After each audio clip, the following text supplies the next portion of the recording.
रामायण एक संस्कृत की EPIC poem जो हमें भगवान विष्णु के 7वें अवतार श्री राम के पूरे जीवन के बारे में बताती है। मगर न जाने क्यों आज भी बहुत से लोगों को लगता है कि रामायण एक बनी बनाई कहानी है, इसमें कोई भी सच्चाई नहीं है। अब ऐसे लोग खुद के पॉइंट को जस्टिफाई करते हैं ये कहकर कि भाई रामायण का कोई प्रूफ नहीं है, रावण के होने का सबूत नहीं है, एक भी साइंटिफिक प्रूफ ऐसा नहीं है जो रामायण को एक रियलिटी से कनेक्ट कर सके। मगर क्या हो अगर मैं कहूँ कि मेरे पास 5 ऐसे हार्ड एविडेंसेस हैं जो रामायण एक कहानी है या रियलिटी से प्रूव कर देंगे। आज से करीब 7000 साल पहले वाल्मीकि ने 300 BCE में रामायण लिखी। वैसे तो रामायण के आज तक 300 के करीब वर्जन देखने को मिलते हैं, जिसमें से भावार्थ रामायण जो कि मराठी भाषा में है, कुंभ रामायण जो कि तमिल भाषा में है, रामचरितमानस जो कि अवधी भाषा यानी अयोध्या की लोकल भाषा में है, और फाइनली वाल्मीकि रामायण जो कि संस्कृत भाषा में देखने को मिलती है। इन 300 में से फेमस ये 4 ही हैं। तो जो प्रूफ मैं आप सभी को दूंगा उनका जिक्र इन सभी रामायणों में किया गया है, बस हमने उसको कभी ध्यान से पढ़ा नहीं।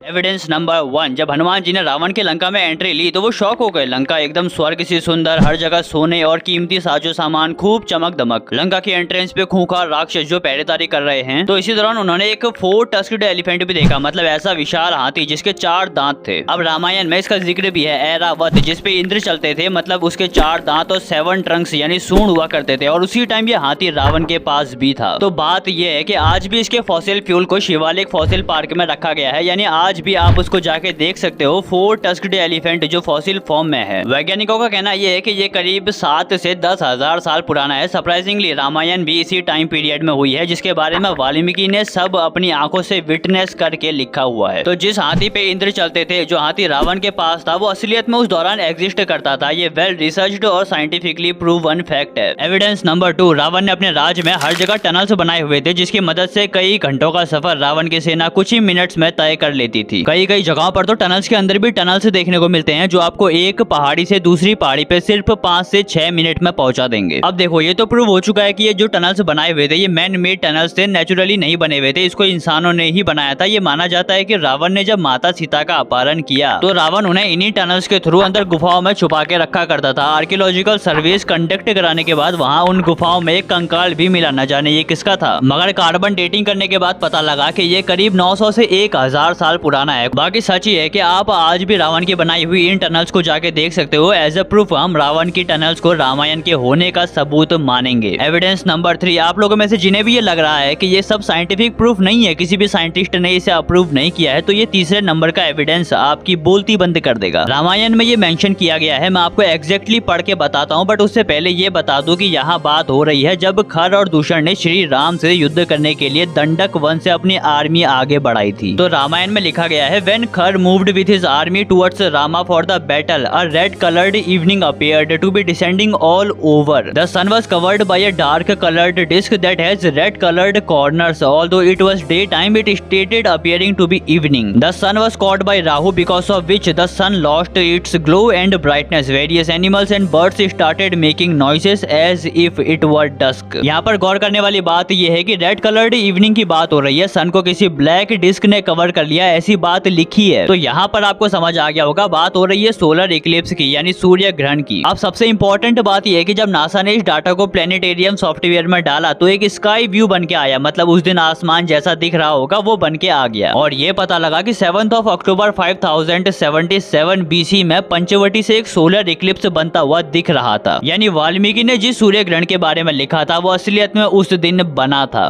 एविडेंस नंबर 4, आप में से ऐसा कोई नहीं होगा जो हनुमान जी को न जानता हो। आप लोगों को पता होगा कि हनुमान जी के अंदर ऐसी दिव्य शक्तियां थी जिनसे वो अपने शरीर के आकार को बड़ा या छोटा कर सकते थे। तो बात यह है कि जब हनुमान जी माँ सीता को खोजने के लिए समुद्र पार करके जब वो लंका में लैंड हुए एकदम विशाल आकार लेके, तो उनकी लैंडिंग के समय इतना तेज फोर्स बना, जिस पत्थर पे वो लैंड हुए थे वहां पर पांव का निशान पड़ गया। और ये एग्जैक्टली वही फुटप्रिंट है। चलो मान लेते हैं ये एक्सीडेंटली बना, मान लेते हैं गलती से बना, तो एक फुटप्रिंट आंध्र प्रदेश के लेपाक्षी गाँव में भी है। आपका अब इसके बारे में क्या सोचना है? एक और बात जो मुझे खास लगी कि ये लेपाक्षी गांव अपने आप में ही एक चमत्कार से भरा है। एक तरफ हनुमान जी के पांव के निशान है, तो यहाँ एक वीरभद्र मंदिर है जिसका एक पिलर हवा में ही रहता है। उसके बावजूद ये मंदिर वैसा का वैसा बैलेंस्ड है। खैर टॉपिक पे आए तो हनुमान जी के फुटप्रिंट्स सिर्फ भारत में नहीं, थाईलैंड और मलेशिया जैसे देशों में भी मिले हैं, और वहाँ इनकी पूजा भी करी जाती है। एविडेंस नंबर 5, इस एविडेंस को लेकर बहुत कंट्रोवर्सीज हुई है, शायद आप लोग समझ चुके हैं। हाँ, मैं बात कर रहा हूँ राम सेतु ब्रिज की। पंबन आइलैंड तमिलनाडु से शुरू होकर ये ब्रिज मन्नार आइलैंड श्रीलंका पे खत्म होता है और ये दूरी है करीब 35 किलोमीटर। ये ब्रिज मैन मेड है या नेचुरली बना है, ये सारी बातें हटाओ, सिर्फ हिस्टोरिक प्रूफ और साइंटिफिक रिसर्च पे बात करते हैं। Council for scientific and industrial research CSIR और नेशनल इंस्टीट्यूट ऑफ ओशियनोग्राफी ने एक स्टडी राम सेतु पे कंडक्ट कराई। पूरी स्टडी बेस्ड थी रेडियोमेट्रिक टेक्निक और थर्मोल्यूमिनेसेंस डेटिंग के ऊपर। इन तरीकों को राम सेतु की एज पता लगाने के लिए यूज किया जा रहा था, क्योंकि जो ब्रिज था वो कोरल और प्यूमिस के पत्थरों से बनाया गया था और कोरल में पाया जाता है कैल्शियम कार्बोनेट। अब CaCO3 में होता है कार्बन, और जब कार्बन डेटिंग करके कार्बन की एज पता लग गई तो ब्रिज की एज का अंदाजा लगाया जा सकता है। और वहां से ये पता लगा कि भाई ये ब्रिज जो है ये 7 से 8 हजार साल पुराना है और रामायण भी इसी टाइम पीरियड में हुई थी। और यहाँ से ये भी प्रूव हुआ कि ये ब्रिज मैन मेड है, क्योंकि जो भी लोग इसको नेचुरली बना हुआ बोल रहे थे वो इसकी एज लगभग बताते हैं 1,25,000 साल, जबकि असलियत में ये है ही नहीं। असलियत में इसकी एज है 7 से 8 हजार साल पुरानी। अब मैं तो इसके बारे में ज्यादा कुछ कहूंगा नहीं, मैंने आपके सामने 5 हार्ड एविडेंसेस रख दिए हैं। अब आपको चुनना है कि रामायण एक कहानी है या असलियत में सच्चाई में रामायण कभी हुई थी। बाकी आज के लिए सिर्फ इतना ही, मिलते हैं आप सभी से अगली वीडियो में कुछ नया और मजेदार सा लेके।